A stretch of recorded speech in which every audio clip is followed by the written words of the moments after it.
Esta es la tarde en el continente americano. Cuando anochece en Europa y amanece en Asia, así cae la tarde en el continente americano y transcurre la noche y el amanecer en el resto del mundo. La tarde. Hola, bienvenidos a la tarde de NTN 24, el canal de las Américas. Los saluda Carlos Eduardo Sánchez, soy Polidania Chirinos y es un gusto poder acompañarlos. Sean todos bienvenidos.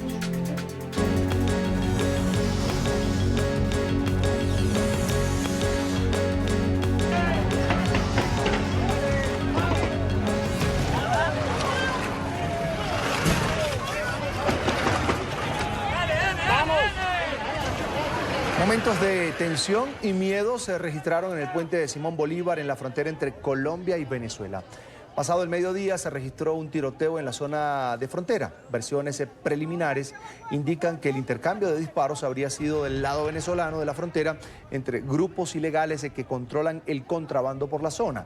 Hace minutos el director de Migración Colombia confirmó que una persona resultó herida.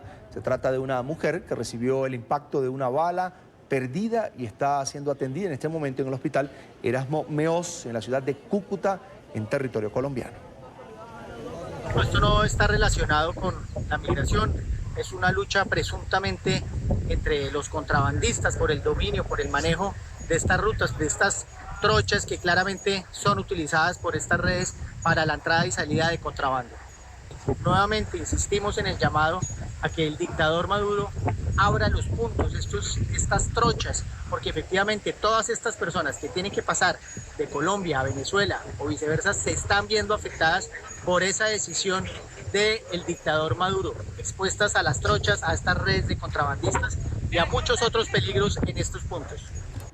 La situación que vive Venezuela ocupó parte de la conversación telefónica que sostuvieron esta mañana los presidentes de Rusia y Estados Unidos. Donald Trump se comunicó desde el despacho Oval con su homólogo Vladimir Putin. Aunque ambos líderes abordaron varios temas, el punto central de esta conversación fue la tensión que atraviesa la nación suramericana. Durante la llamada, el mandatario estadounidense le pidió a Putin permitir una transición política pacífica y el regreso de la democracia a Venezuela. La noticia se conoce luego de que Washington acusara a Moscú de apoyar al régimen de Nicolás Maduro e impedir que saliera del país en un avión hacia La Habana. Sí, tuve una buena conversación con el presidente Putin, probablemente cerca de una hora. Estuvimos hablando acerca de muchos temas y claramente Venezuela fue uno de ellos. Él dice que no quiere involucrarse en Venezuela, pero desea que pase algo positivo allí, en este país, en Venezuela. Yo también siento lo mismo. Creo que es necesaria una ayuda humanitaria porque hay gente que se está muriendo de hambre, no tienen agua, no tienen comida. Primer ministro, es uno de los países más ricos de la región, pero no tienen agua ni comida para su gente, así que queremos ayudar con ayuda humanitaria, por supuesto. Y creo que fue una conversación muy positiva la que yo tuve con el presidente Putin sobre Venezuela. A esta hora nos acompaña Leonardo Coutinho, es asociado al Centro por una Sociedad Libre y Segura, además experto en política latinoamericana. Señor Coutinho, una muy buena tarde, bienvenido a NTN 24. ¿Me escucha? Sí, perfectamente, buenas tardes. Es un gusto, bienvenido. ¿Qué tal esta posición, este rol del presidente de los Estados Unidos, Donald Trump, como negociador con quien hasta ahora ha fungido como el sostén para algunos del régimen de Nicolás Maduro en medio de tanta tensión, en medio de tanto reclamo de los ciudadanos? ¿Podría Donald Trump conseguir un cambio de rumbo en la política de Rusia sobre el tema crisis Venezuela? Entonces, yo veo con mucho optimismo la acción de hoy, porque Rusia es uno de los principales aliados de Nicolás Maduro. Yo he pensado siempre que para cambiar el escenario de Venezuela, para sacar Maduro, no hay que hablar con Maduro, no hay que pelear más contra Maduro, porque Nicolás Maduro al fin del día se convirtió solamente en la cara de la dictadura y la cara del régimen.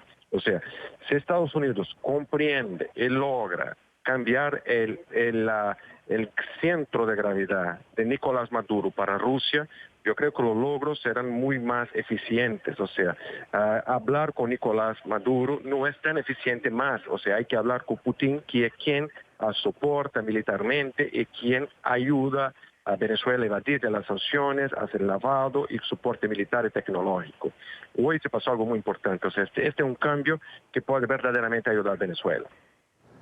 Pareciera incomprensible para muchos tener que ver esto, tener que escuchar esta noticia, que es el presidente Donald Trump quien está negociando un cambio político en Venezuela, porque es él quien está hablando, por ejemplo, con Rusia. Nadie entiende, pues, ese poder que tiene Rusia sobre Venezuela, sobre el régimen, y que, sobre todo, sea un presidente de otra potencia quien esté negociando la salida del régimen. Sí, eso es muy interesante porque parece que estamos hablando de fantasmas, ¿no? O sea, hablando de la Guerra Fría, que ya se terminó hace años. O sea, ¿qué pasó? Es que en los últimos 20 años, con el chavismo, Chávez se acercó mucho de los chinos, se acercó mucho de Rusia y creó las condiciones para que estas potencias llegasen a Venezuela y se estableciese allí, no solo por aspectos económicos, pero también con influencia militar, influencia en todos los sentidos del manejo de la crisis interna de la propia situación. Yo estoy convencido que hoy Nicolás Maduro es soportado, la ayuda por Nicolás Maduro viene de como un tripé, que es constituido por China, Rusia principalmente, y el otro pie de este tripé es Turquía y Irán, que dan todo el apoyo y la inteligencia para que Nicolás Maduro actúe con el régimen. No se puede olvidar del rol de Cuba y todo esto, pero hablando de potencias extrarregionales, estos países son verdaderamente aquellos que están jugando el juego. Entonces, el papel de Estados Unidos en este arreglo es importante por esto, porque es la potencia de nuestra región que puede hacer frente a estos otros miembros, estos otros países que están haciendo con que Nicolás Maduro tenga oxígeno para seguir adelante. Mira, lamentablemente, si no se pasa un cambio del rol de Rusia y China, sobre todo, los dos, en Venezuela, Nicolás Maduro va a quedar por mucho tiempo porque Nicolás Maduro no está allí por la propia fuerza, porque Nicolás Maduro, el régimen es colapsado. Entonces hay que actuar contra el enemigo real, o sea, quien soporta y quien ofrece la sustentación para el régimen. Y si pasa ese cambio, como parece que ha pasado hoy, es muy interesante y puede apuntar por un futuro mejor para Venezuela. Si esta negociación no avanza, no tiene un final feliz.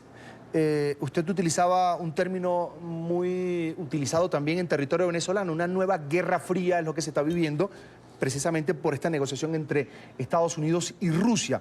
Mientras tanto, los venezolanos que padecen la crisis en territorio venezolano parecieran ser víctimas de un conflicto o de una necesidad de negociar que tampoco es de ellos. Es decir, el tema Rusia-Estados Unidos es un tema muy aparte de la crisis que vive Venezuela para muchos venezolanos. Hablo del venezolano que sale todos los días a protestar, hablo del venezolano que no consigue pollo, que no consigue carne. ¿Debería estar la oposición venezolana presente en esa negociación o al menos acompañarla más activamente en la negociación entre Estados Unidos y Rusia sobre el tema Venezuela? Yo creo que es posible, pero sería muy poco efectivo, porque la discusión va a pasar en un nivel en que para Rusia y China salir de Venezuela hay que haber concesiones que solo Estados Unidos puede ofrecer en otras zonas del mundo. Por ejemplo, yo no sé cuál es la moneda de cambio, de troca para eso, pero puede discutir la cuestión de Crimea, puede discutir a cuestiones nucleares. O sea, Estados Unidos tendrá que ofrecer cosas que la oposición venezolana no puede ofrecer. El rol hoy de la oposición venezolana es de mantener la esperanza del pueblo, porque los dos últimos hechos que recientes, que fue el tema de la ayuda humanitaria en 23 de febrero y las acciones de esta semana en Venezuela, que fracasaron, tiene un impacto muy negativo sobre el ánimo del venezolano. En mi país, por ejemplo, Brasil, registró una entrada más grande de refugiados de que todos los días antes de la crisis, o sea, la gente empezó a huirse más rápido. El mismo está se pasando con Colombia, o sea, hay que mantener la esperanza, hay que evitar el aumento de la violencia y hay que mantener la población haciendo protestas, pero no se puede mantener la población sola, porque los venezolanos están hace muchos años en la calle, peleando, muriendo, y la verdad solos, porque la oposición va e empieza a llamar por las protestas, pero las protestas pasan, y las primeras la comunidad internacional tiene culpa porque no ha apoyado. Bien, estábamos conversando con Leonardo Coutinho, es asociado al Centro por una Sociedad Libre y Segura, además experto en política latinoamericana, sobre lo que ha sido esta llamada telefónica, esta conversación de una hora, ha dicho el presidente de los Estados Unidos, Donald Trump, entre el mandatario de los Estados Unidos y el presidente de Rusia, Vladimir Putin, ahora mismo considerado el pilar fundamental, el sostén del régimen de Nicolás Maduro. Y se ha hecho referencia, decía allí el señor Coutinho, que no se puede saber cuál es la moneda de cambio que estaría utilizando, en este caso el gobierno de los Estados Unidos, el presidente Donald Trump, para negociar con Rusia sobre Venezuela, pero que si alguna potencia, algún líder podría, en este caso, entregar concesiones a Rusia en nombre de Venezuela o para buscar una solución, una salida a la crisis en Venezuela, es precisamente el presidente de los Estados Unidos, Donald Trump. Incluso le preguntaba por el rol de la oposición, si debería, en este caso, la oposición venezolana, los sectores democráticos, los sectores que acompañan al gobierno interino de Juan Guaidó, acompañar esa negociación de una manera más activa. Señor Coutinho, quería preguntarle también sobre el rol que ahora mismo tiene que jugar el presidente de los Estados Unidos, Donald Trump, porque el año que viene hay elecciones en los Estados Unidos, el presidente busca la reelección por el Partido Republicano. Este tema de Venezuela, una posible solución, una posible salida a la crisis en territorio venezolano, incluso la eventual salida de Nicolás Maduro del poder, ¿convendría al presidente Donald Trump en sus aspiraciones a la reelección como presidente de los Estados Unidos? Bien, definitivamente hemos perdido la comunicación con Leonardo Coutinho. Le vamos a agradecer, por supuesto, su tiempo para la tarde de NTN 24. Avanzamos con más temas. La atención internacional sigue sobre Venezuela en medio de la coyuntura. También el Grupo de Lima tuvo como eje central la crisis en Venezuela durante una reunión de emergencia que sostuvieron los países miembros en Perú. También discutieron cómo garantizar la seguridad del mandatario encargado y del dirigente de Voluntad Popular, Leopoldo López. Hace minutos el canciller peruano, Néstor Popolicio, presentó las conclusiones del encuentro. Los miembros del Grupo de Lima, los gobiernos de Argentina, Brasil, Canadá, Chile, Colombia, Costa Rica, Guatemala, Honduras, Panamá, Paraguay, Perú y Venezuela, ante el inicio de la fase decisiva del proceso de recuperación democrática y cese de la usurpación, en primer lugar, reafirman su pleno respaldo a las acciones emprendidas durante los últimos días por el pueblo venezolano bajo el liderazgo del presidente encargado Juan Guaidó para restablecer el Estado de Derecho en la República Bolivariana de Venezuela de manera pacífica y en respeto al orden constitucional, y lo alientan a perseverar en este esfuerzo.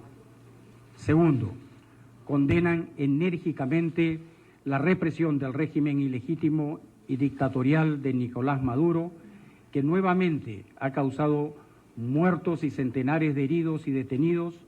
Deploran la designación de Gustavo González López al frente del Servicio Bolivariano de Inteligencia Nacional, SEBIN, quien simboliza la sistemática violación de los derechos humanos perpetrada por dicho régimen, que se suma a los presuntos crímenes de lesa humanidad puestos a consideración de la fiscal de la Corte Penal Internacional. Son las 5:17 de la tarde en la costa este de los Estados Unidos y vamos a revisar otros temas que hacen parte de la agenda informativa del día. Es noticia la decisión del gobierno español de limitar las actividades políticas del líder político venezolano Leopoldo López. El ministro español de Asuntos Exteriores señaló que no van a permitir que su embajada se convierta en un centro de activismo político. Las declaraciones se conocen luego de que López saliera a declarar a la prensa desde la residencia del embajador español en Caracas, donde permanece en calidad de huésped. Este es un informe de Marcelo Moncayo desde Madrid. Hola, ¿qué tal? Un saludo cordial para todos ustedes en la tarde, amigos televidentes. El gobierno de España no quiere que su sede diplomática en Caracas se convierta en un centro de actividad política. Y por eso, esta mañana desde Líbano, el ministro de Asuntos Exteriores de España, Josep Borrell, aseguró que se limitarán las actividades políticas de Leopoldo López. Un día después de que el opositor venezolano Leopoldo López diera declaraciones desde la puerta de la residencia del embajador español en Caracas, asegurando que habrá más movimientos militares en Venezuela, el ministro de Asuntos Exteriores de España, Josep Borrell, quien se encuentra en visita oficial en el Líbano, afirmó que el gobierno de Pedro Sánchez limitará las actividades políticas de López, quien se encuentra en calidad de huésped en esa sede diplomática. España no va a permitir que su embajada se convierta en un centro de activismo político. Tenemos también la confianza de que en estas condiciones Venezuela va a respetar naturalmente la inmunidad diplomática del territorio de la embajada española. El ministro español también recordó que Leopoldo López no puede solicitar asilo en España y que no será entregado a la justicia venezolana. Existe la figura del asilo político.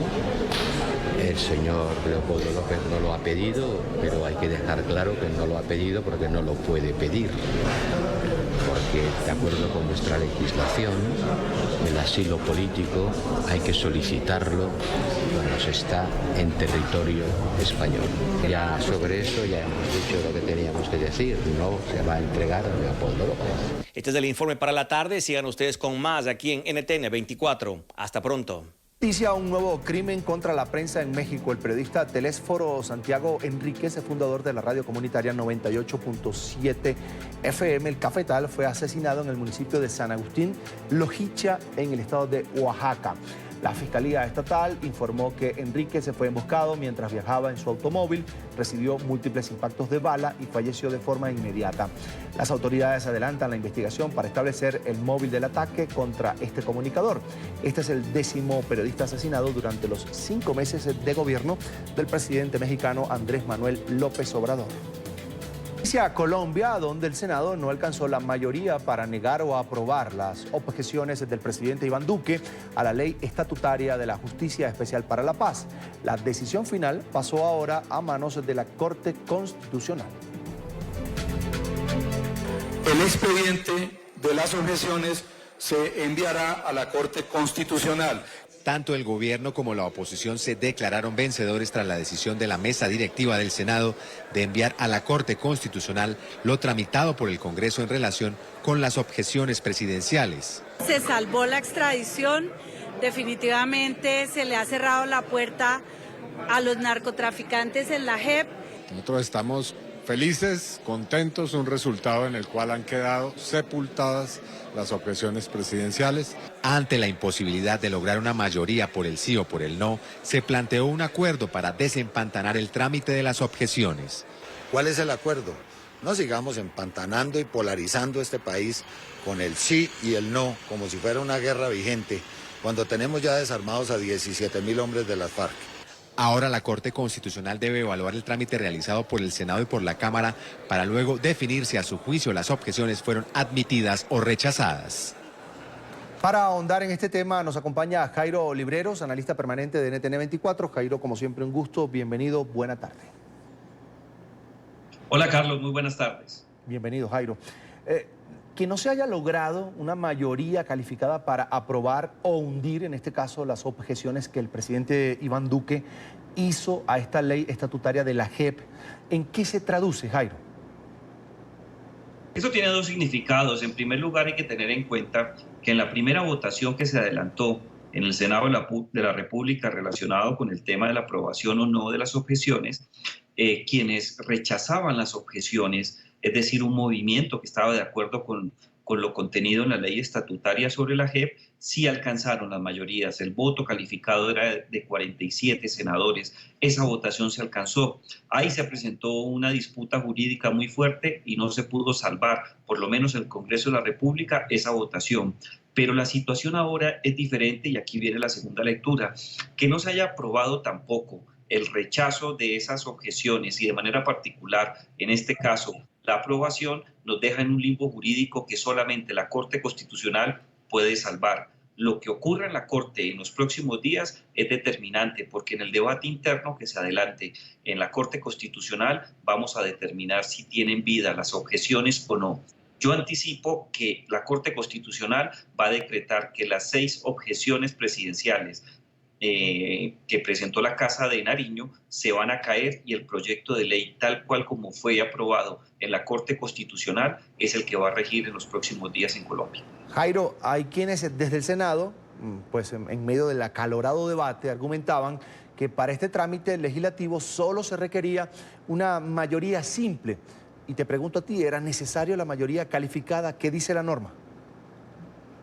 La norma sí habla de una mayoría calificada. Hay que tener en cuenta que las leyes estatutarias, para ser aprobadas, no solamente demandaban en términos generales unas mayores discusiones en el Congreso de la República. En este caso, hay que tener en cuenta que esa norma se mantuvo, pero también no podemos olvidar que en el momento en que se adelantó esa votación, el Congreso de la República creó un mecanismo que le daba mayor habilidad, mayor agilidad a los debates. Por eso se pudo adelantar este procedimiento en la legislatura anterior de una manera mucho más rápida, pero la votación calificada no fue alterada. Se respetó en la reforma constitucional y en el tiempo en el cual estuvo vigente lo que se conoce en Colombia como el fast track, se cumplió a cabalidad. Ahora, ¿por qué se caen? ¿Por qué se caen las objeciones del presidente Duque a la ley de la JEP?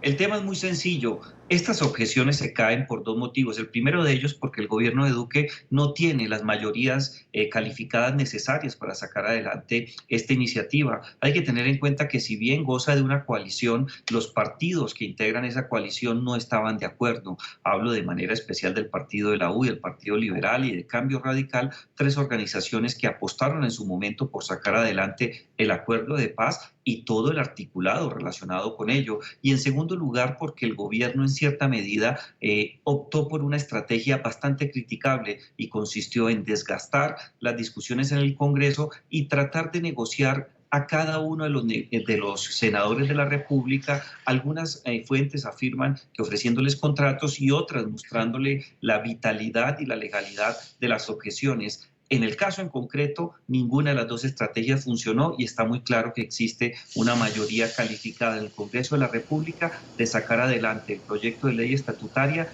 tal cual como salió de la Corte Constitucional. Jairo, ¿tú salvarías alguna de las objeciones que hizo el presidente Duque a esta ley?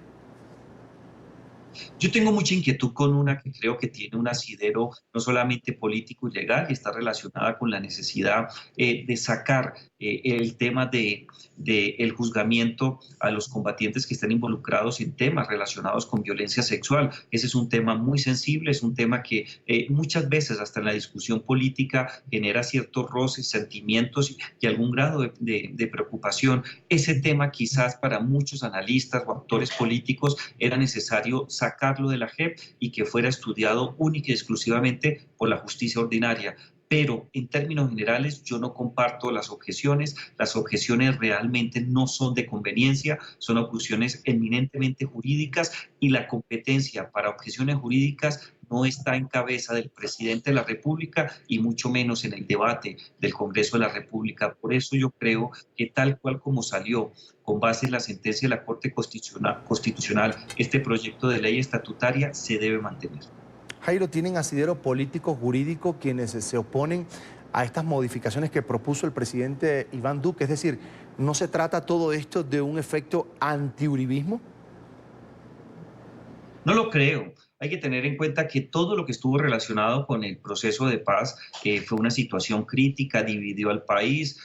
No podemos olvidar que a finales del año 2016 cuando se convoca un plebiscito para definir sí o no sacar adelante este proceso, el no triunfó. Luego vino una situación muy crítica y a raíz de esa situación en donde el presidente de la República ya no opta por un segundo plebiscito, sino que lleva de manera inmediata el proceso de paz para que sea aprobado en el Congreso de la República, se generó un trauma de legitimidad, trauma que todavía sigue y en cierta medida es el reflejo de las votaciones que estamos analizando en el Congreso de la República, pero creo que existen razones jurídicas y políticas no solamente para mantener el proyecto de ley estatutaria tal cual como salió de la Corte Constitucional, sino de manera particular seguir adelante con la implementación del proceso de paz o lo que se conoce realmente como el acuerdo del Teatro Colón.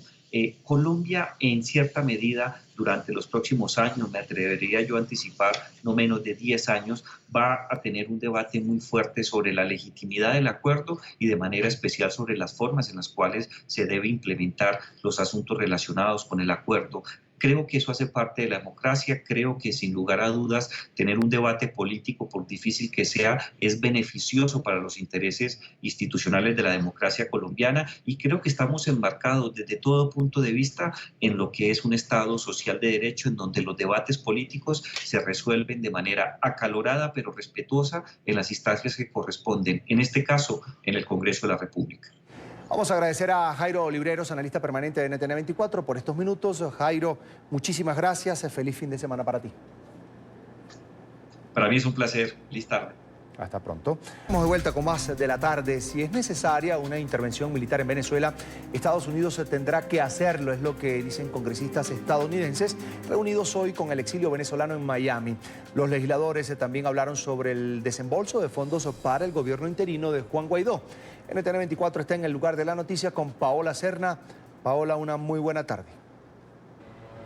Hola, ¿qué tal? Muy buenas tardes. Pues bien, los legisladores republicanos hicieron un balance sobre la grave crisis humanitaria que vive actualmente Venezuela. El senador Marco Rubio aseguró que una opción militar es todavía probable y sigue siendo considerada por parte de los Estados Unidos en este país. También nos explicó cómo pudieran ser distribuidos los fondos de propiedades y demás dineros que han sido incautados a personas cercanas al régimen de Maduro y cómo pudieran ser distribuidos al gobierno interino de Juan Guaidó. Una de las cosas que yo he propuesto es crear un fondo en la cual se puede depositar ese dinero para poder devolvérselo al pueblo venezolano y que no caiga en manos de compañías y creditores, etc. Trabajamos muy acerca con el embajador Vecchio y para crear un mecanismo, pero eso sabemos, los fondos están congelados, lo que hace falta ahora es entregárselo a un mecanismo que le llegue al pueblo y no que sea marco de una acción de litigio en cual una compañía se la pueda llevar por dinero que se le debe. Esa opción siempre existe para proteger la seguridad nacional. Por su parte, el senador Rick Scott aseguró que Venezuela se está convirtiendo en la Siria de este hemisferio. Dijo además que tanto el ejército de Estados Unidos como otros ejércitos deben presentarse para brindar ayuda humanitaria en Venezuela. Yo creo en las fuerzas militares de Estados Unidos, así como en el resto de fuerzas militares de todo el mundo, para que se levanten y demuestren que pueden llevar ayuda militar a Venezuela, porque esto es un genocidio. Lo más importante en todo esto es lo que nosotros estamos haciendo ahora, porque hay mucha gente que no entiende lo que está pasando aquí. La gente se está muriendo todos los días porque Nicolás Maduro y quienes lo apoyan están matando a estas personas. Esto es repudiable. El senador Marco Rubio aseguró que Nicolás Maduro está perdiendo. Dijo además que 4 de sus más cercanos colaboradores conspiran en su contra. Es la información desde Miami. Soy Paola Serna para NTN 24. Paola, gracias. Una muy buena tarde para ti. Y este 3 de mayo, Día Mundial de la Libertad de Prensa, la comunidad internacional centra su atención en la censura y los ataques contra periodistas a nivel global.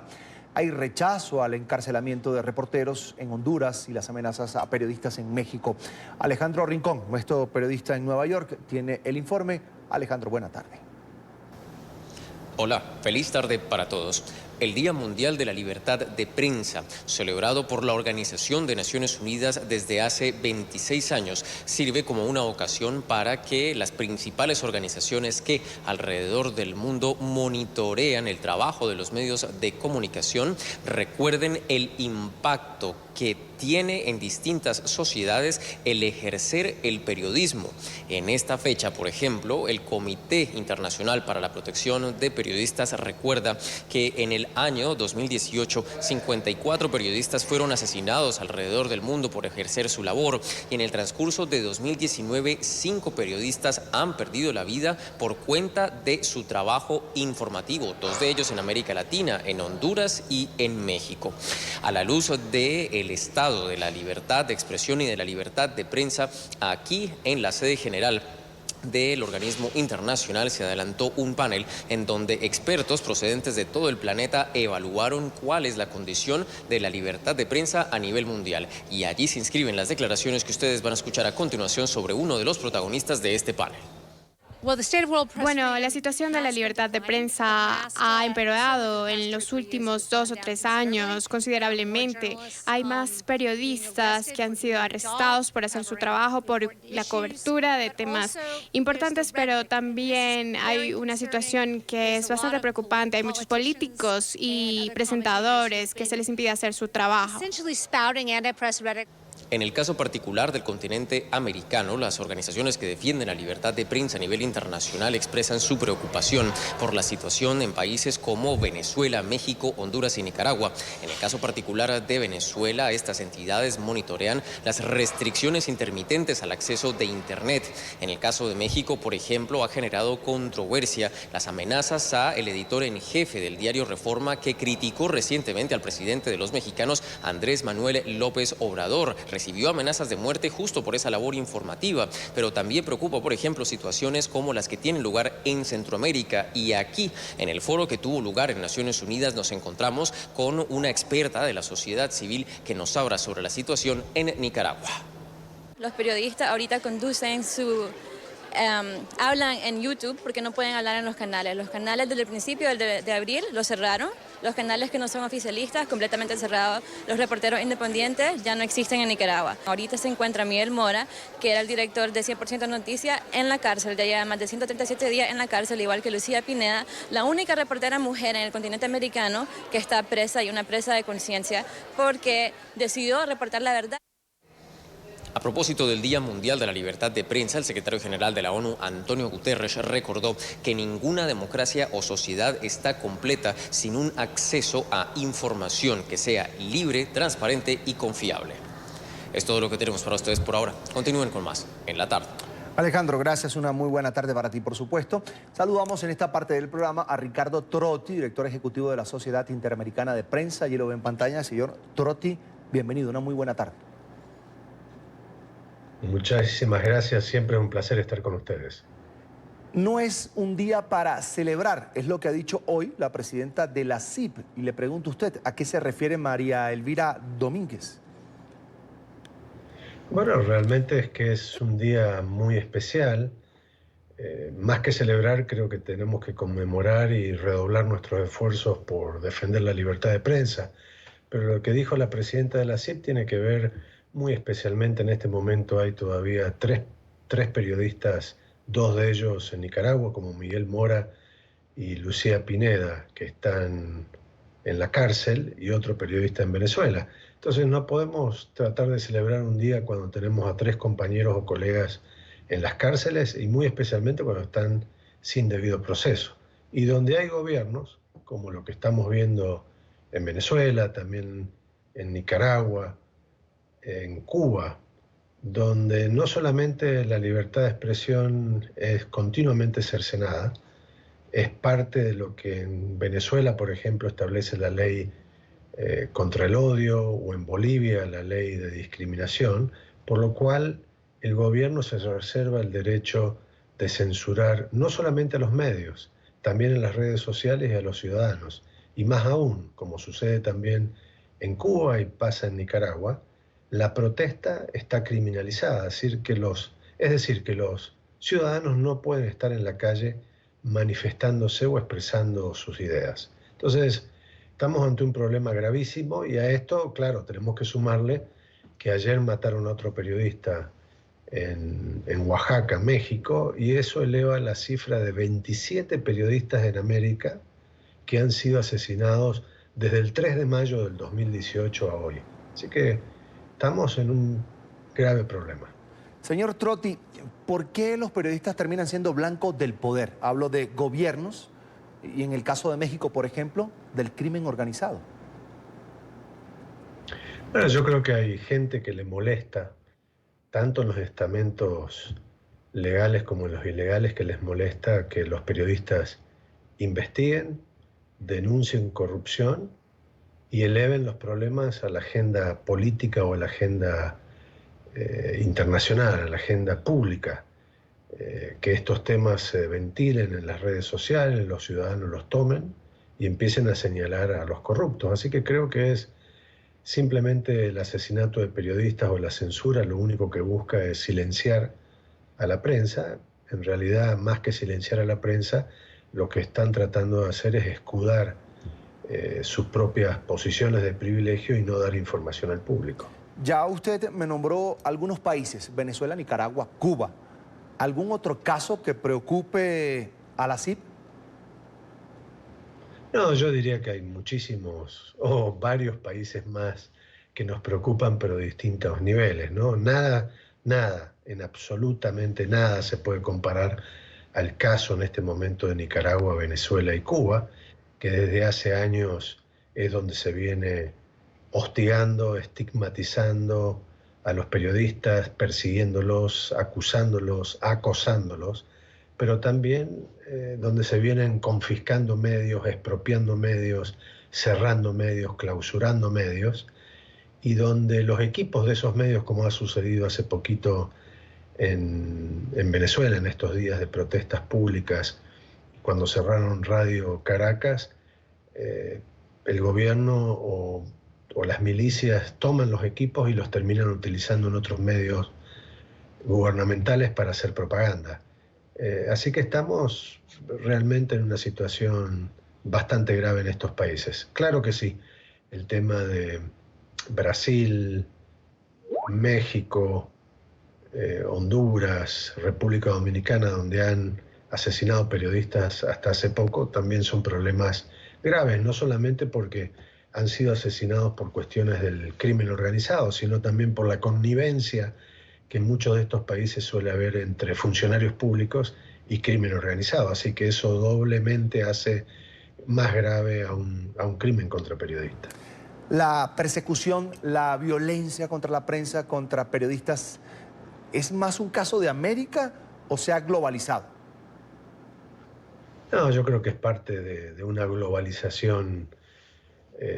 Si uno mira lo que está pasando en Rusia, lo que pasa en Filipinas, lo que ha pasado en muchas partes de Asia o África, que está mucho más silenciado, el periodismo en todos lados es perseguido. Yo creo que es el problema entre la mentira y la verdad lo que reina en el mundo, y siempre en la situación de maldad en contra de la verdad, porque hay gente sin escrúpulos, corruptos, delincuentes comunes y delincuentes transnacionales del crimen organizado que quieren que la prensa o quieren que la información no fluya de ninguna forma.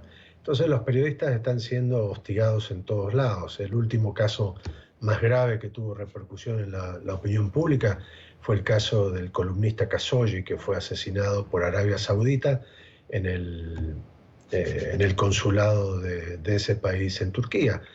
Pero eso simplemente fue el caso más relevante, pero ahí yo diría muchos casos en forma mensual que suceden en todo el mundo. Quiero retornar a América. ¿Hay algún país que haya mostrado avances en pro del respeto a la libertad de prensa? Sí, sin duda somos optimistas en ese sentido, porque hay varios países también que han resurgido de épocas que parecían o que eran demasiado oscuras. Creo que en este sentido hay que rescatar el tema de Ecuador, donde el presidente Lenín Moreno ha cambiado toda la estrategia de comunicación que seguía el presidente anterior, Rafael Correa, que había hecho de la información o había hecho de la censura oficial una marca registrada de su propio gobierno.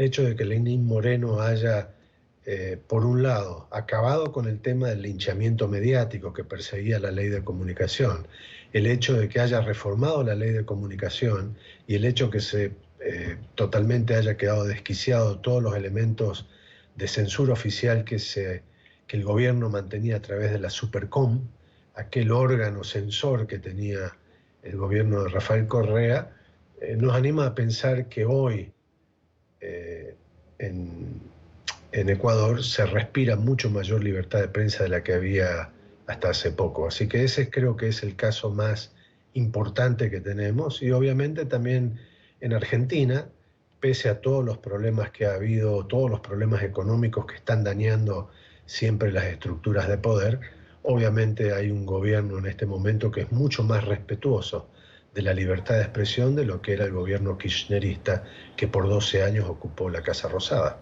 Señor Trotti, permítame una consulta más. El periodista, el medio de comunicación, la prensa en general siempre ha sido aliada del ciudadano, pero ante tanta censura, tanta represión que pareciera ser además una política sistemática de algunos gobiernos, ¿la gente ha cedido? Bueno, tenemos varios casos patéticos que no tienen nada que ver solamente con los medios y los ciudadanos, pero también con los gobiernos. Es decir, hubo muchos gobiernos que han estado estigmatizando la prensa, persiguiéndola, insultándola, confiscándola, creando censuras, que lo hacen ahora como lo hicieron 60 años atrás. Y eso me refiero a Cuba. Y nadie de la comunidad internacional ha resaltado todos esos problemas, o es como que Cuba nos ha fatigado de información, y cuando censuran a un periodista, incluso nosotros los periodistas lo vemos como una cuestión normal. Es decir, la censura después de mucho tiempo termina siendo asumida por los ciudadanos como algo normal. Lo mismo podríamos decir de Venezuela. Recién hace 2 años la comunidad internacional empezó a reaccionar en contra del gobierno de facto de Maduro o anterior del presidente Hugo Chávez.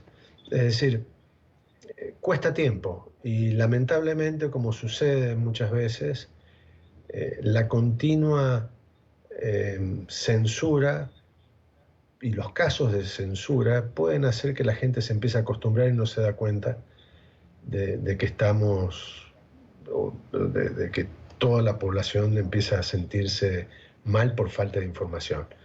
El problema de estos gobiernos que siguen durante tanto tiempo y son apoyados por algunas otras instituciones extranjeras es que terminan siempre, ¿cómo puedo decir?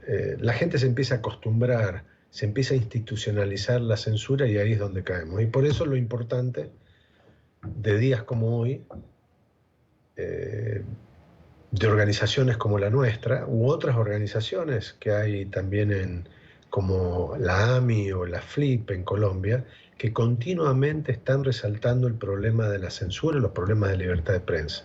Pero sabemos que si nosotros como organizaciones no hacemos nuestro trabajo responsable de estar denunciando, es difícil que la gente se pueda dar cuenta de los problemas de vivir en medio de la censura. Se pierde sin duda la libertad. Queremos agradecer a Ricardo Trotti, director ejecutivo de la Sociedad Interamericana de Prensa, por estos minutos para NTN 24. Como siempre, fue un gusto. Muchísimas gracias, Carlos. Un abrazo y gracias por tenerme con ustedes. Va de vuelta. Hasta la próxima. Y antes del corte, cifra récord en materia de desempleo en Estados Unidos. El índice de desocupación en la Unión Americana cayó del 13.8% al 13.6% en abril, tras la creación de 263,000 nuevos puestos de trabajo. El número representa la menor cifra en 49 años. De esa forma, la economía estadounidense continúa en un nivel cercano al pleno empleo, por encima de las expectativas de los analistas, que habían anticipado unos 217,000 nuevos empleos. El presidente interino de Venezuela prometió que llevará a la justicia a los responsables de la muerte de 5 personas durante la represión a las manifestaciones antimaduristas de esta semana. El mandatario interino convocó una movilización pacífica para este sábado dentro de la llamada Operación Libertad. Saludamos a esta hora en Caracas a Luis Laya, nuestro periodista. Luis, buena tarde. Hola, buenas tardes. Ciertamente el presidente encargado de Venezuela, Juan Guaidó, se ha dirigido al país luego de todos los hechos que han acontecido en los últimos días. Ha hecho un llamado a las familias a que habrá justicia ante las muertes. Ha lamentado estas situaciones y también ha señalado que los militares deben proteger al pueblo de grupos armados. Lamento profundamente y mi sentido pésame a los familiares de 4 venezolanos que buscando libertad, que buscando sus sueños, que buscando solucionar, perdieron la vida. Ya son 271 asesinados, y escúchese bien la cifra, 271 sueños, hijos, sobrinos, madres, padres asesinados. Como un genocidio silencioso calificó Juan Guaidó la utilización de grupos paramilitares armados en contra de manifestantes pacíficos. Lamentó la muerte de 5 jóvenes en apenas 48 horas de protesta. Va a haber justicia para esos niños y niñas que han sido asesinados por buscar sus sueños y los de todos los venezolanos. Aseguró además que la acción del pasado 30 de abril fue un éxito ciudadano porque puso del lado del pueblo a los militares de la Fuerza Armada y demostró que el régimen no tiene control ni siquiera de los altos cargos. Bueno, el régimen señaló nada más y nada menos que un general de división en esto. Ellos mismos lo hicieron, después lo recogieron, después no hablaron más de eso porque se dan cuenta de la torpeza de reconocer que el director de SEBIN era el que estaba detrás de eso. Vean, señores de las Fuerzas Armadas, el respaldo ciudadano, cívico que recibieron en horas, contundente, cívico, determinado. Contrástenlo con la soledad, los nervios, el miedo, la desaparición de los que estaban encerrados supuestamente en Miraflores. ¿Quién sabe dónde estaban? Desde la Asamblea Nacional denunciaron que tras este hecho ha arreciado la persecución política. El régimen acusa a Edgar Zambrano por el alzamiento militar. Hoy ese ataque intenta disolver la Asamblea. Creo que hoy lo que busca el gobierno es allanar el camino para seguir tratando de desconocer la Asamblea Nacional. No se preguntaría, ¿por qué solamente Edgar? Yo estuve ahí, sin duda, ustedes lo vieron. Todo el mundo lo vio. Yo estuve ahí. Lamentablemente para Venezuela la persecución no es nueva, pero tengan por seguro que es parte de lo que nos tocó sufrir como sociedad. A pesar de las 18 órdenes de captura que han sido libradas, y esto confirmado por el fiscal general designado por la constituyente en un contacto con Telesur la noche de este jueves, el presidente interino de Venezuela ha indicado que continuarán en la calle, que continuarán trabajando. Por eso ha convocado para este próximo sábado movilizaciones a los cuarteles militares. Desde Caracas, Venezuela, para la tarde de NTN 24, Luis Alejandro Laya. Hasta pronto, Luis. La oficina de la ONU para los Derechos Humanos informó este viernes de que al menos 5 manifestantes murieron y 239 resultaron heridos en el curso de las protestas contra el régimen de Nicolás Maduro.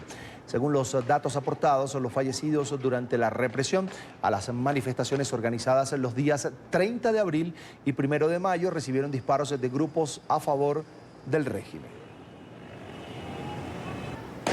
Hablan las víctimas de la represión del régimen venezolano. Uno de los jóvenes que fue arrollado por una tanqueta militar el pasado martes relató los momentos de pánico que vivió cuando exigía la salida de Nicolás Maduro del poder.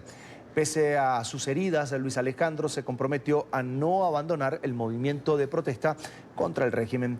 Otro de los heridos relató que militares leales al madurismo siguieron disparándole perdigones pese a que yacía herido en el suelo. Esta imagen le dio la vuelta al mundo. Eran cientos los jóvenes que se agrupaban en la autopista Francisco Fajardo en apoyo a la Operación Libertad y al presidente interino Juan Guaidó. Aunque son al menos 239 los heridos que deja el exceso de la fuerza de la Guardia Bolivariana, Luis Alejandro se convirtió en el símbolo de la represión contra el pueblo venezolano. Vemos a las tanquetas que vienen a toda velocidad. Empezamos a correr porque la autopista estaba libre. Y en ese momento yo volteo un momento para ver hacia dónde van las tanquetas y me doy cuenta que una de ellas venía directamente hacia mí. La escena de la tanqueta de la Guardia arrollando a los manifestantes se replicó en redes sociales. Y para muchos resultó sorprendente que Luis Alejandro logró ponerse en pie casi de inmediato. En esos momentos en los que estaba pasando por encima, yo lo que recuerdo es como mucha oscuridad, como no vi nada, estaba todo oscuro. Y el único pensamiento que tuve fue, sigo vivo. Eso fue lo que pensé, porque como Me mantuve consciente, el golpe no me noqueó, no me aturdió y eso fue lo que pensé únicamente. Después me levanté y vino de inmediato la gente a auxiliarme.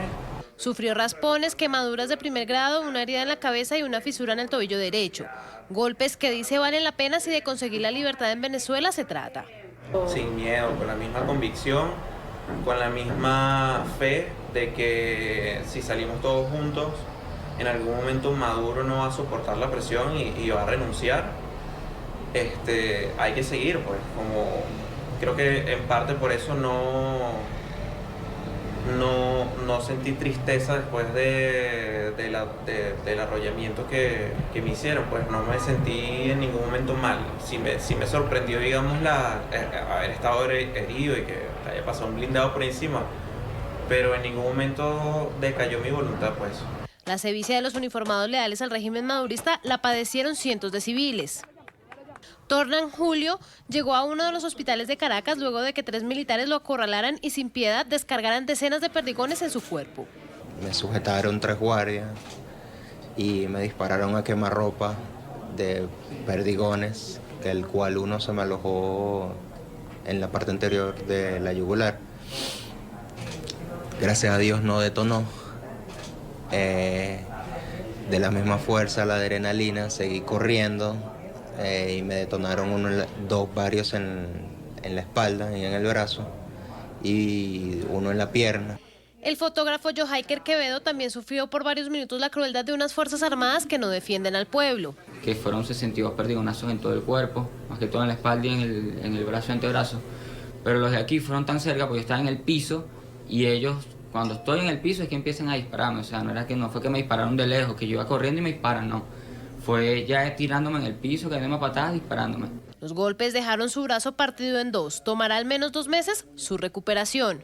Como ellos, son miles de ciudadanos que esperan que su presencia en las calles tenga como resultado la salida de Nicolás Maduro. Sueñan con un país en democracia y sin escasez.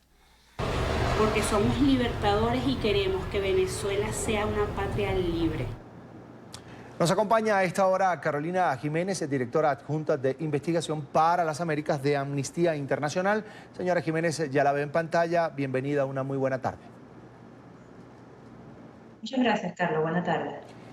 Lo primero, ¿cómo lograron confirmar que estas muertes registradas en los últimos días en medio de manifestaciones en contra del régimen de Nicolás Maduro corresponden a acciones fuera de la ley por parte de la fuerza pública venezolana? Así lo advirtió Amnistía Internacional.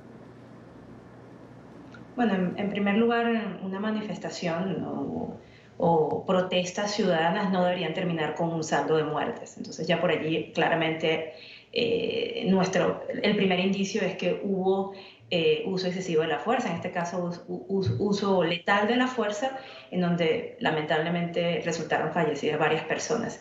En segundo lugar, bueno, obviamente siempre hay información, afortunadamente hay información gráfica que luego puede ser analizada para ver quiénes pueden haber sido los posibles responsables de estas muertes. Y en tercer lugar, y esto hay que decir es muy lamentable, es algo que reiteradamente ocurre en Venezuela. Cuando las y los venezolanos salen pacíficamente a las calles para manifestar su desacuerdo con la situación actual y pedir un fin a esta crisis tan profunda de derechos humanos que vive el país, vemos una respuesta represiva y violenta por parte de fuerzas de seguridad al mando de Nicolás Maduro, pero también por grupos de civiles armados, los llamados colectivos en Venezuela, que últimamente han tenido un rol muy preponderante en tareas de represión. Entonces, desgraciadamente es un patrón que se repite y pudimos ver que en estos 2 últimos días, tanto el 30 de abril como el 1 de mayo, cualquier manifestación que se realizó fue reprimida con violencia. Hablemos también, señora Jiménez, de los heridos. Según Amnistía Internacional, serían más de 200 personas. Le pregunto, ¿estas personas, estos heridos, pudieron en su momento acceder a atención médica oportuna? Bueno, hay que empezar diciendo que en Venezuela la atención médica oportuna es casi un lujo, ¿no? Desde hace ya muchos años, por lo menos desde el 2016-2017, se reportan índices de escasez de medicamentos del 85%, falencias en todo lo que es la estructura hospitalaria, etc. Y por eso siempre preocupa muchísimo cuando en una manifestación hay personas heridas de gravedad, porque la probabilidad de una atención médica eficiente y oportuna es muy escasa en un país con una crisis de salud como la que vive Venezuela. Algunas heridas fueron heridas justamente por perdigones, porque lamentablemente se hace uso de este tipo de armas en el país para reprimir manifestaciones. Otras fueron por temas de uso de gas lacrimógeno, pero algunas de las personas que resultaron heridas por bala murieron en el quirófano, ¿no? Entonces, es claro que aparte de que el uso de la fuerza, obviamente de manera desproporcionada y no razonable, está prohibido bajo los estándares de derechos humanos, también es cierto que el sistema de salud en el estado actual en el que se encuentra Venezuela no permite que muchas de las personas que son heridas en manifestaciones luego puedan tener una recuperación exitosa. Entonces es un cuadro de violación de derechos humanos desde diferentes aristas, no solo porque los agentes de seguridad hieren personas, sino porque luego lamentablemente el sistema de salud no está preparado para atenderles. ¿Y cuál es la condición de los detenidos? ¿Qué información manejan ustedes? Se habla de al menos 205 manifestantes detenidos desde el pasado 30 de abril hasta el día de hoy. En Venezuela también, nuevamente, es un tema de patrón de violación de derechos humanos que venimos documentando ya desde hace varios años. Las detenciones arbitrarias son comunes y son bastante comunes en contextos de protesta. Las detenciones arbitrarias casi siempre tienen el mismo objetivo y es enviar un mensaje a las demás personas que participan de la protesta de que en una próxima protesta es mejor no salir a la calle porque uno puede terminar siendo privado de su libertad. En protestas anteriores hemos visto que hay detención, por ejemplo, de adolescentes, de niños y adolescentes, y esto es un patrón muy preocupante que al parecer ahora ocurre con frecuencia, ¿no? Una situación terriblemente grave porque eso viola claramente el interés superior del niño, el privarle de su libertad porque el niño está ejerciendo un derecho en la calle, ejerciendo su libertad de expresión, ¿no? Sabemos que todavía hay personas detenidas, no sé cuál es el estado actual de cada uno de los más de 200 detenidos, pero insisto, se repite una práctica que ya hemos visto en otras situaciones. Muchas veces las personas son detenidas sin ser llevadas a tribunales, rompiéndose así las propias leyes nacionales y la propia Constitución de Venezuela, y esperamos que los operadores de justicia puedan actuar de acuerdo a los estándares establecidos. Ninguna persona debe ser detenida si está ejerciendo un derecho pacífico como es el de la libertad de expresión. En esta última alarma que emite Amnistía Internacional, la organización ratifica que se viene documentando graves violaciones a los derechos humanos, incluso crímenes de lesa humanidad en Venezuela. Se hace referencia a ejecuciones extrajudiciales, uso ilegítimo de la fuerza letal y detenciones arbitrarias masivas, esto a partir de enero del 2019. ¿Cuál es el fin último? ¿Llevar a Nicolás Maduro y a su régimen ante la Corte Penal Internacional? No cabe duda de que en Venezuela se cometen crímenes bajo el derecho internacional, y muchos de estos crímenes que nosotros hemos podido documentar, y como bien lo mencionaba, las ejecuciones extrajudiciales, entre otras, son crímenes que no prescriben. Es decir, es un crimen que puede ser juzgado en este momento y que puede ser juzgado en el futuro, aun cuando hayan pasado años de la comisión del mismo. Creo que preocupa muchísimo el nivel de impunidad con el cual ocurren esos crímenes, justamente porque en Venezuela hay un sistema de justicia básicamente cooptado, ¿no? desde el Poder Ejecutivo. Y cuando el sistema de justicia de un país falla a nivel interno, entonces hay que ciertamente aprovechar los mecanismos de justicia internacional existentes para empujar que llegue la justicia a las víctimas que no está llegando dentro de un país. Y yo creo que para esto hay muchísimas organizaciones en Venezuela documentando lo que está sucediendo, lo estamos documentando también las organizaciones internacionales, lo están documentando los periodistas de una manera muy valiente. Y bueno, hoy justamente 3 de mayo es el Día Internacional de la Libertad de Prensa, y vemos un país en donde los periodistas no tienen desgraciadamente nada que celebrar, justamente porque en lo que va del 19 han al menos 60 detenciones de trabajadores de la prensa, periodistas heridos, hostigados, como justamente lo vimos en estos últimos días. Así que sí, la documentación sirve justamente para eso, para asegurarnos que si bien la justicia no llega con la inmediatez que deseamos, al final llegue para las víctimas. Finalmente, ¿cuál es su apreciación sobre el comportamiento de las instancias internacionales de control de abusos a los derechos humanos frente al caso, por supuesto, de Venezuela?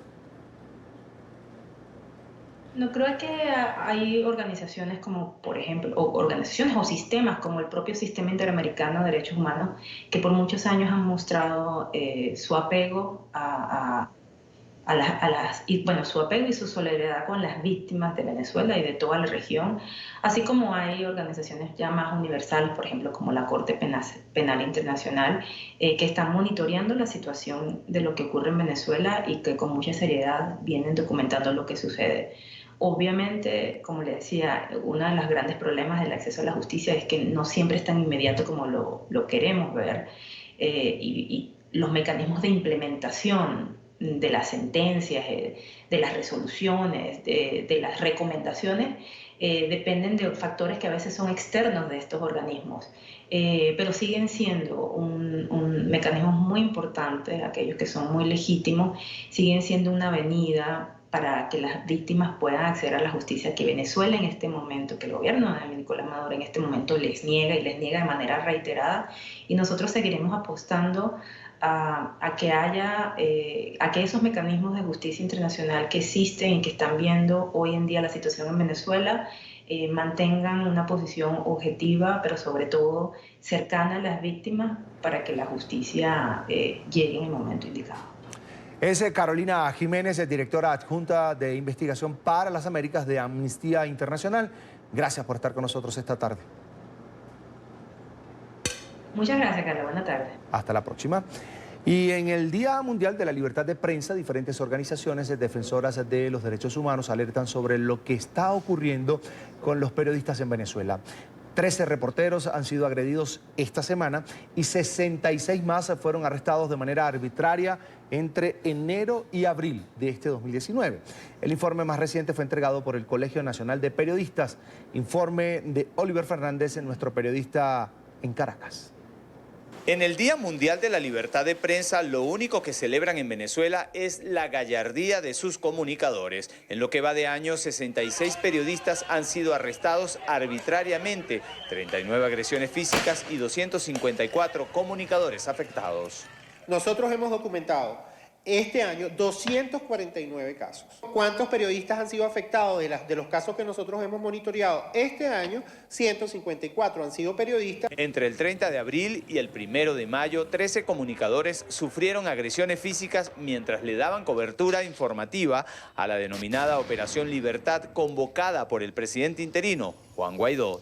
Todos fuimos testigos, un grupo de periodistas que estuvimos presentes en las inmediaciones de la Plaza Altamira, entre las manifestaciones del pasado 1 de mayo, cómo la Guardia Nacional Bolivariana y la Policía Nacional Bolivariana perseguían directamente y disparaban contra el cuerpo de los trabajadores de la prensa. El reportero gráfico Jesús Medina lleva 8 meses en una cárcel militar. No se le ha comprobado ningún delito y su audiencia ante los tribunales ha sido diferida en 8 oportunidades. Sin embargo, sin la boleta de traslado, obviamente no puede ser trasladado.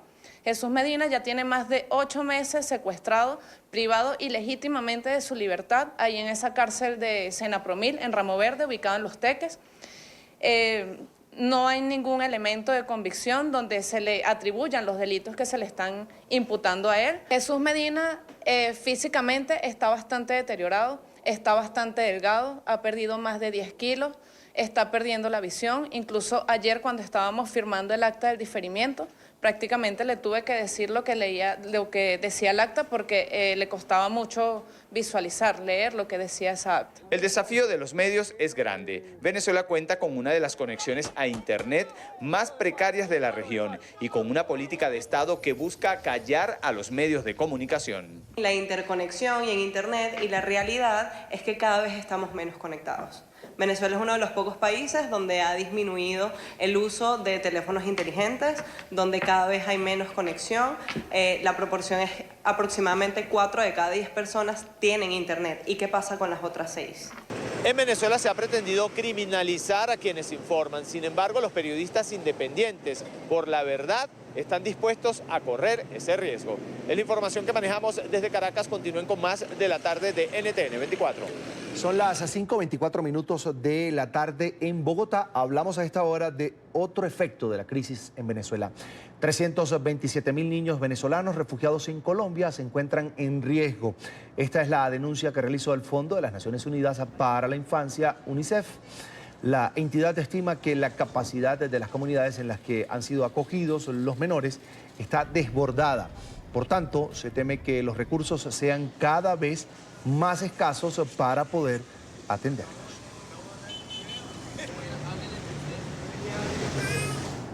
En esta parte del programa nos acompaña Laurent Duvillier, es el jefe regional de comunicación de UNICEF para América Latina y el Caribe. Allí lo ve en pantalla. Bienvenido, buena tarde. Bueno, buenas tardes y gracias y buenas tardes a la audiencia de NTN 24. ¿De qué manera, señor Duvillier, se ha levantado este censo que nos habla de la presencia de 327.000 niños venezolanos en territorio de Colombia? Pues la situación que vemos en la frontera entre Venezuela y Colombia nos preocupa bastante. Vemos que hoy día hay más de 300.000 niños de Venezuela que abandonaron a sus hogares para cruzar la frontera hacia Colombia. Están buscando una vida mejor, atención médica, vacunación y educación. Y cada día hay más familias enteras, pero también niños no acompañados que cruzan la frontera hacia Colombia. Ustedes señalan que de no recibir más ayuda, pronto la educación, también la salud de estos niños pueden estar en peligro. ¿Qué tan grave es la situación? Sí, evidentemente. Lo que vemos en la frontera, tenemos nuestros equipos allá y lo que vemos son situaciones de tragedia humanitaria.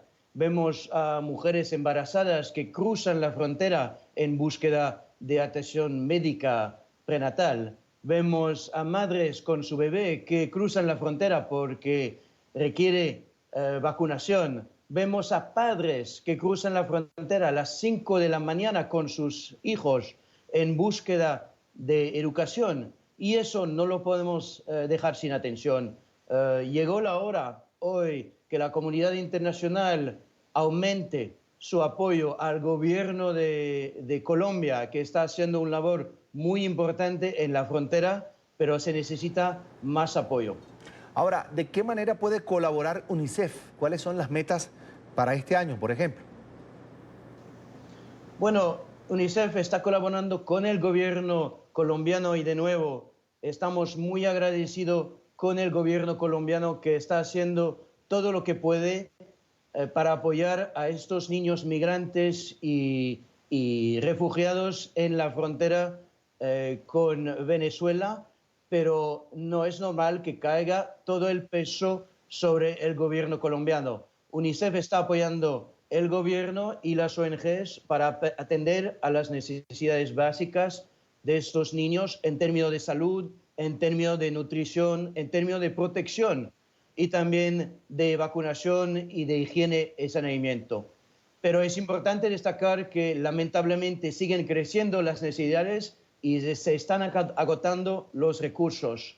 UNICEF pidió este año 29 millones de dólares para atender a las necesidades de los niños de Venezuela en Colombia y solo hemos recibido hasta la fecha 15% de los recursos necesarios. Señor Duvillier, precisamente usted decía allí que solo han recibido el 15%, es decir, 5,7 millones de dólares, que es lo que necesitan, en este caso 29 millones de dólares para hacerle frente a esta situación. ¿Cómo lograr el resto de lo que falta para poder enfrentar esta situación? Pues se puede movilizar a través de varios tipos y modalidades. Obviamente pueden ayudar los individuos y la comunidad internacional, tanto los gobiernos, pero también las empresas, pero las personas también, los ciudadanos de América Latina, que pueden mostrar su apoyo y participar en la recaudación de fondos a través de la página de UNICEF. Se requiere su atención, su apoyo, tanto para los niños de Venezuela, pero también para los niños colombianos en las comunidades de acogida, porque tampoco hay que olvidar a estos niños colombianos en las comunidades de acogida en la frontera. Por lo tanto, UNICEF apoya tanto a los niños colombianos como a los niños de Venezuela. Ahora, ¿qué otra ayuda piden ustedes a la comunidad internacional? ¿Qué más necesitan? Bueno, hay varias formas. Se pueden juntar y seguirnos en nuestras páginas y las redes sociales a través de la página de UNICEF Global, de UNICEF en América Latina y el Caribe y en los varios países. UNICEF está apoyando tanto dentro de Venezuela, en Colombia, pero también en los demás países de acogida como Perú, Brasil y Ecuador. Entonces, lo importante es que estos niños no caigan en el olvido. Por favor, que se mantengan con atención y que nos sigan en las redes sociales para participar y movilizar la atención pública para decir que sí se requiere una atención a estos niños de Venezuela que cruzan la frontera. ¿Esta situación se repite en Ecuador, por ejemplo? ¿Qué pasa con Perú, con Chile, Argentina, países que también son receptores de esta migración venezolana? Pues la situación es muy similar a la que vemos en Colombia. En la frontera cruzan personas, familias enteras, pero también niños no acompañados que no tienen sus padres. Entonces, las necesidades siguen aumentando en todos los países. Hay cada vez más gente, pero también hay más necesidades. Antes, las necesidades eran solamente de atención y de protección, pero ya vemos cada día más que hay necesidades en términos de salud, en términos de vacunación, en términos de ayuda alimentaria, de nutrición y también lo que nos preocupa bastante es que está llegando la temporada de lluvia y con esta temporada obviamente el riesgo de enfermedades y de paludismo sigue aumentando. Entonces es muy importante que sigamos aumentando los esfuerzos con los gobiernos, con la sociedad civil en todos estos países para brindar la ayuda humanitaria a los niños de Venezuela y también a los niños de los países de acogida. Bien, señor Dubilier, ¿hasta dónde aspira a llegar UNICEF para ayudar en esta crisis? En el tema vamos a seguir adelante y estaremos siempre al lado de los niños. Eso es el mandato de UNICEF. Un niño es un niño. No hacemos ninguna diferencia entre un niño de Venezuela y un niño de Colombia o de Perú o de Ecuador. Para nosotros un niño es un niño y donde hay necesidades vamos a seguir estar. Lamentablemente no tenemos los recursos para atender a todas las necesidades básicas de los niños. Necesitamos más fondos y más recursos.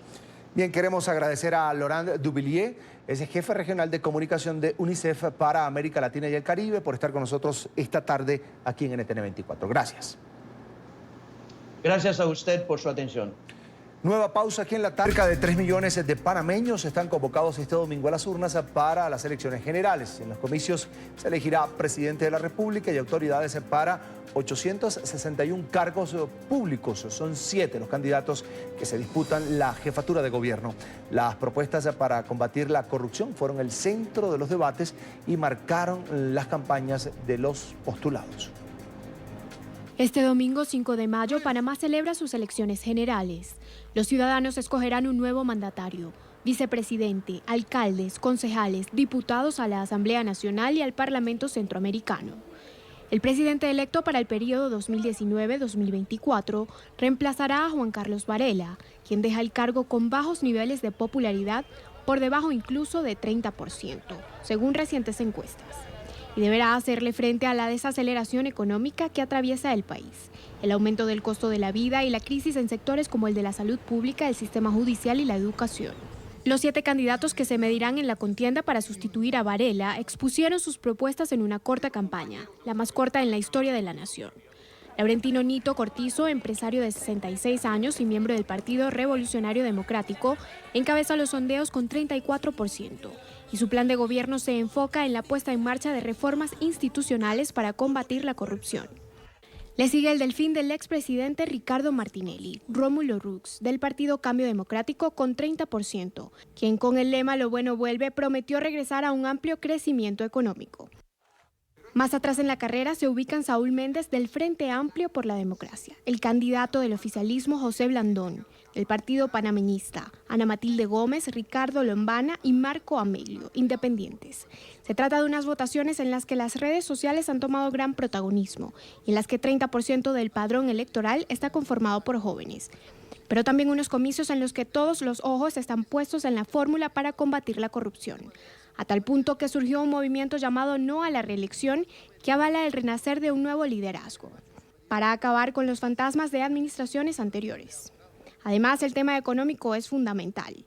Desde 1989, cuando Estados Unidos derrocó del poder al dictador Manuel Noriega, ningún partido político en Panamá ha conseguido un mandato consecutivo en la presidencia.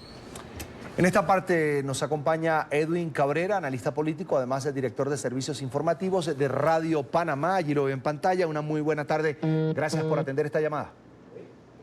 Buenas tardes, Carlos. Gusto saludarte a ti y a la teleaudiencia. Es un gusto.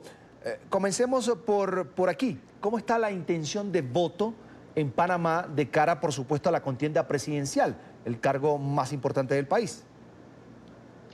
Bueno, la nota introductoria es bastante fiel en cuanto a esa intención. La última encuesta publicada el día de ayer efectivamente marca, según la encuesta vía telefónica hecha por la empresa GAT3, Cortizo, Rux, Lombana, que es el de libre postulación, luego Blandón, que es el del partido de gobierno, seguido por Ana Matilde Gómez, Saúl Méndez, Marco Amelio.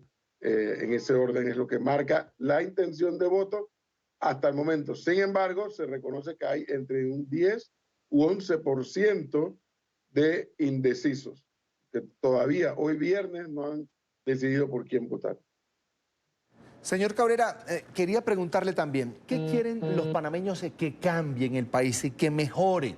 Es decir, que además pudiera ser el componente determinante a la hora de la elección el próximo domingo. Mira, ahí hay un elemento que le añado a esa nota de introducción muy buena, pero que hay que tomar en cuenta. Esta es la primera vez en la historia de la República de Panamá que el debate electoral no se da entre oposición versus gobierno. Además que es la primera vez que es una campaña de 60 días. El debate está planteado entre status quo versus anti-status quo, o sistema versus antisistema. Y por eso es que todo indica que el resultado va a ser muy estrecho. Y hay quienes, incluyéndome, no nos atrevemos a vaticinar o adelantar un posible resultado porque todavía puede pasar de todo con resultados tan estrechos. Entonces, ocurre que en estos ya casi 30 años de democracia, la acumulación de escándalos, de corrupción, la justicia tan cuestionada prácticamente que no funciona, eso ha hecho que el elector panameño tenga un voto de protesta muy fuerte contra el sistema, y el sistema lo representan objetivamente todos los partidos políticos. Entonces es la gran interrogante, ¿cuánto de ese voto protesta se traducirá en un resultado? Es la pregunta. Ahora, señor Cabrera, ¿cómo avanza también el proceso de alistamiento, por ejemplo, de centros de votación donde van a estar las mesas electorales y, por supuesto, la distribución del material electoral como tal? Bueno, le puedo decir que para esta hora que usted y yo estamos conversando con los televidentes de NTN 24, todo lo que son las áreas apartadas y de difícil acceso, ya hoy viernes prácticamente, según ha dicho el Tribunal Electoral, están todas instaladas. Los que se han tenido que trasladar en helicópteros, en embarcaciones, en carretas, etcétera, para hoy, a más tardar mañana, están todos instalados. Luego quedan las áreas rurales y las áreas urbanas, donde el Tribunal Electoral ha dicho que ya todo el material está dispuesto y que están en un 99%, según dice el Tribunal Electoral, preparados para que a las 7 de la mañana del domingo den inicio a las elecciones.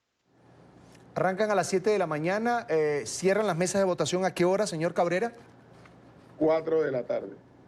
¿Y en cuánto tiempo, a partir de ese momento del cierre de mesas de centros de votación, podrían conocerse los primeros resultados?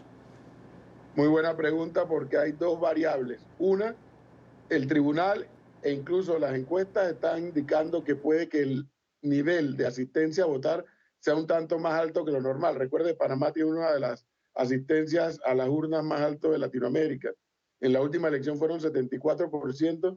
Se prevé que tal vez este año llegue a 80%.